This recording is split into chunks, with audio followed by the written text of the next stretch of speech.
Hello students, चलिए start करते हैं chapter 13 miscellaneous exercise of probability का क्वेश्चन नंबर 17 देखते हैं क्या है। If A and B are the two events such that probability of A not equal to 0 है and probability of B by A equal to 1 है, then इनमें से आपको बताना है कौन सा आपका आंसर बिल्कुल करेक्ट है। तो ध्यान से देखो बच्चों, probability of B by A हमें 1 दे रखी है, इसी को यूज कर लो। Probability of B by A किसके इक्वल होती है हमारी? Probability of A intersection B upon में नीचे ए है तो प्रोबेबिलिटी ऑफ ए, ये 1 के इक्वल दे रखी है तो 1 equal to probability of A intersection B और यहां पे प्रोबेबिलिटी ऑफ ए। ठीक है भाई, अब इसकी इससे मल्टीप्लाई करो तो यहां पे क्या लिख सकते हैं हम? Probability of A equal to probability of A intersection B, कि जो probability of A intersection B है वही प्रोबेबिलिटी ऑफ ए है। तो बिल्कुल सिंपल सी बात है यहां पे कि ए जो होगा हमारा सबसेट ऑफ बी होगा। जो ए है वो बी के अंदर लाई करता होगा, ये ए हो गया, ये बी हो गया, बी के अंदर ए लाई करता होगा। क्यों होगा? ध्यान से देखो, प्रोबेबिलिटी ऑफ ए जो ए है वो इन दोनों के इंटरसेक्शन के इक्वल होना चाहिए और इन दोनों का इंटरसेक्शन भी तो यही है। तो इसका मतलब क्या हो गया? ए जो है बी के अंदर लाई कर रहा है। समझ में आ गई बात? तो A subset of B, answer A correct हो गया। दोबारा समझ लो, probability of A intersection B, P को हटा लो, ए इंटरसेक्शन बी का मतलब क्या है? ए और बी का कॉमन, ए ये हो गया, बी ये पूरा हो गया। इन दोनों का कॉमन एरिया क्या होगा? यही वाला तो होगा जो दोनों में लाई कर रहा है, और ये किसके इक्वल है? ए के।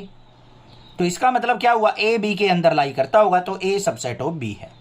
समझ में आ गया? क्वेश्चन नंबर 18 देखते हैं क्या है। Question number 18, if probability of A by B greater than probability of A then which of the following is correct. तो यहां पे देखो क्या दे रखे, probability of A by B वो ग्रेटर देन दे रखा है प्रोबेबिलिटी ऑफ ए।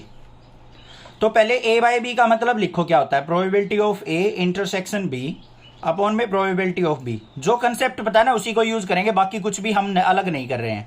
ये हो गया, इसकी इससे मल्टीप्लाई कर लो तो probability of A intersection B greater than क्या है? Probability of A into probability of B. ठीक है, अब यहां पे हमने क्या किया? प्रोबेबिलिटी ऑफ ए को नीचे लिया है हम, probability of A intersection B upon में प्रोबेबिलिटी ऑफ ए, ये ग्रेटर देन किससे हो जाएगा? प्रोबेबिलिटी ऑफ बी से। और इसका एग्जैक्ट मीनिंग क्या है? Probability of B by A जो है greater than probability of B होगा।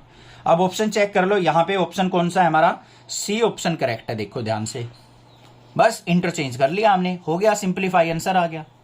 क्लियर है? नेक्स्ट देखते हैं क्वेश्चन नंबर 19 क्या है।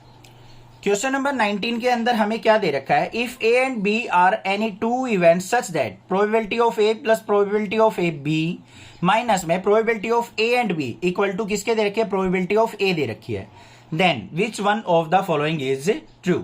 तो यहां पे देखो क्या गिवन है हमें? Probability of A plus probability of B minus में probability of A and B is equal to किसके? प्रोबेबिलिटी ऑफ ए के। तो प्रोबेबिलिटी ऑफ ए से ये कट गया, इसको इधर ले जाओ तो probability of A and B is equal to किसके हो गया? प्रोबेबिलिटी ऑफ बी के।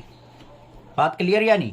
इसको नीचे लेके आओ, प्रोबेबिलिटी ऑफ ए एंड का मतलब इंटरसेक्शन बी अपॉन में नीचे आया probability of B equal to किसके हो गया? 1 के।